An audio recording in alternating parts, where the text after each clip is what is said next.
నిన్న కూటమికి సంబంధించిన నాయకులు, ఎమ్మెల్యేలు, ఎమ్మెల్సీలు సాంస్కృతిక కార్యకలాపాల్లో పాల్గొన్నారు. అయితే అక్కడ జనసేన ఎమ్మెల్యే, బీజేపీ ఎమ్మెల్యే ఒక స్క్రిప్ట్ వేశారు. ఆ స్క్రిప్ట్లో ఒక డైలాగ్ వారు నడిచింది. ఆ డైలాగ్ ఏంటంటే, గతంలో ఒక పెద్ద మనిషి ఉన్నాడు. ఆ పెద్ద మనిషి శవాల దగ్గరికి వెళ్ళినా, లేదంటే ఒక పెళ్లి ఈవెంట్కి వెళ్ళినా, బర్త్డే ఈవెంట్కి వెళ్ళినా, లేదంటే రిసెప్షన్కి వెళ్ళినా, హాస్పిటల్లో ఎవరైనా పడున్నా అందరి దగ్గరికి వెళ్ళి ఒకే ఒక్క నవ్వుతూనే ఉండేవాడు. నవ్వుతూ ఉండేవాడు.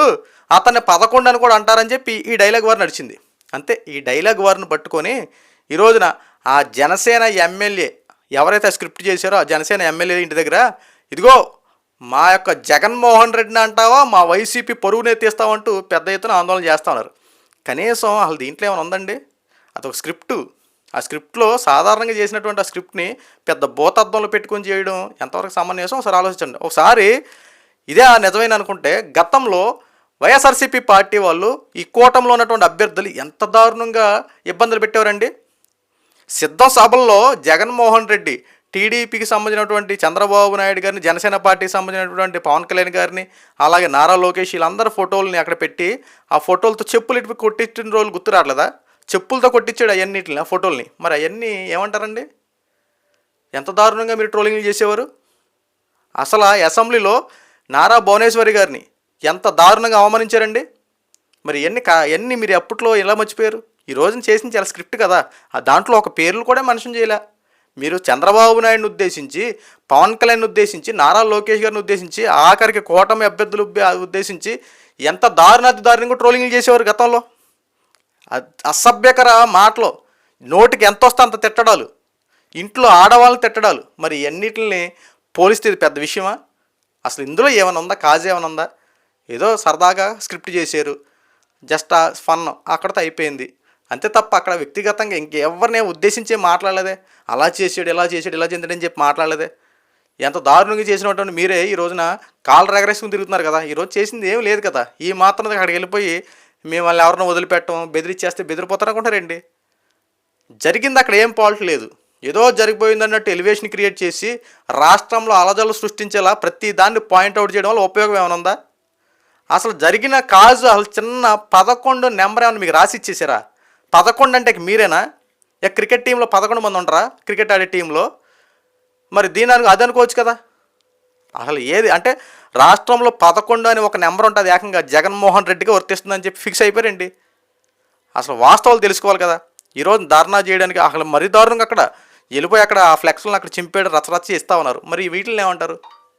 కూటమికి సంబంధించినటువంటి ఇప్పుడు అభ్యర్థులు ఆనాడు బహిరంగ సభలు మీటింగ్లో కానీ, లేదంటే ఏదైనా యోగాలను పాదయాత్ర నారా లోకేష్ కానీ బహిరంగ సభలు ఏర్పాటు చేసుకున్నప్పుడు మీ వైఎస్ఆర్సీపీ పార్టీ వాళ్ళు ఆ ఫ్లెక్స్లు చంపడాలు, ఆ ఫ్లెక్స్లను ఇష్టానుసారంగా కోసేయడాలు, తర్వాత అక్కడ బూతులు రాయడాలు, ఇవన్నీ గతంలో చేశారు కదా. మరి ఈయన్ని ఏమంటారు అంటే, ఆ రోజున మేము అనేస్తాము, మేము చేసేస్తాము, ఈరోజు మా వరకు వచ్చేపాటికి మేము ఎలా విధులు పెడతామని చెప్పి అనుకుంటున్నారా?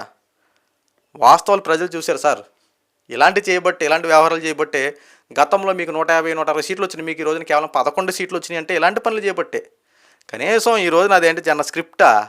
ఆ స్క్రిప్ట్ని మసిబొగ్గులాగా మారేడుగా చేసుకుంటే ఈ రోజు నేను పెద్ద ఎత్తున ప్రచారం చేయడం వల్ల ఉపయోగం ఏమైనా ఉంది? అయిపోయింది. అది జస్ట్ ఫర్ ఫన్ అయిపోయింది. అసలు ఆంధ్ర రాష్ట్రంలో ఇన్ని ఇబ్బందులు పెట్టుకొని ఇన్ని సమస్యల పట్ల కనీసం పోరాడడం మానేసి, నిన్నటి వరకు అసెంబ్లీలో బడ్జెట్ సమస్యలు దానికి వెళ్ళడం మానేసి ఇంట్లో కూర్చొని ఏంటంటే వీటి మీద మీరు ధర్నాలు చేసేది, వీటి మీద మీరు ఫైట్ చేసేది. కనీసం అసలు దాంట్లో ఏమైనా వాస్తవాలు ఉన్నాయా? అసలు దేని గురించి ఇప్పుడు ఆ స్క్రిప్ట్ ఒకసారి చూస్తే నిజంగా ఆ స్క్రిప్ట్కి మీరు రోజు చేసిన దానికి కరెక్ట్గా టాలీ అయిపోయింది. అప్పుడు ఆ జనసేన ఎమ్మెల్యే ఏం చేస్తా ఉన్నాడు? జరిగినటువంటి ఇన్సిడెంట్ అయితే అక్కడికి వెళ్ళి పాట పాడేది ఒకటే, దాన్ని ఒకసారి మార్పులు చేర్పులు చేసుకోండి. ఇప్పుడు మీరు చేసేది అదే కదా. అసలు జరిగిన ఇన్సిడెంట్ ఏంటి? ఏం మాట్లాడుతూ ఉన్నారు? చంద్రబాబు నాయుడు పథకం ఎందుకు ఇవ్వలేదంటే, ఇదిగో పవన్ కళ్యాణ్ 3 పెళ్ళిళ్ళు చేసుకున్నారు అనేవాడు. వీళ్ళు గతంలో ఇదంతా చేసినటువంటి ఏ పనులు? చంద్రబాబు నాయుడు ముఖ్యమంత్రి ఎందుకు ఇవ్వలేదంటే, ఇదిగో పవన్ కళ్యాణ్ విదేశాలకు వెళ్ళి షూటింగ్లు చేస్తున్నాను అంటారు. అసలు దేనికి పొంతన లేకుండా మాట్లాడు ఈ పనులు కదా. ఈరోజున మళ్ళీ ఆటలే మరి గెలికి మళ్ళీ ఇదే నిజం అనిపించుకో. మీరు చేసే పనులు కరెక్ట్గా కళ్ళ కట్టినట్టు కనబడతా ఉన్నాయి. ప్రజలు చూస్తున్నారండి, ప్రజలు చూస్తున్నారు. మీరు అసలు దాన్ని ఏమీ లేని దాన్ని పెద్ద ఎత్తున భూతత్వాలు పెట్టి చూడడం ఉపయోగం ఏమీ లేదు. సమస్యల పట్ల పోరాడండి. రైతుల కోసం ధర్నా అంటారు, మరి రైతులను మోసం చేసిందే మీరు. రైతులను మోసం చేసిన వాళ్ళే రైతుల కోసం ధర్నా చేస్తామంటే ఏంటండి బాబు?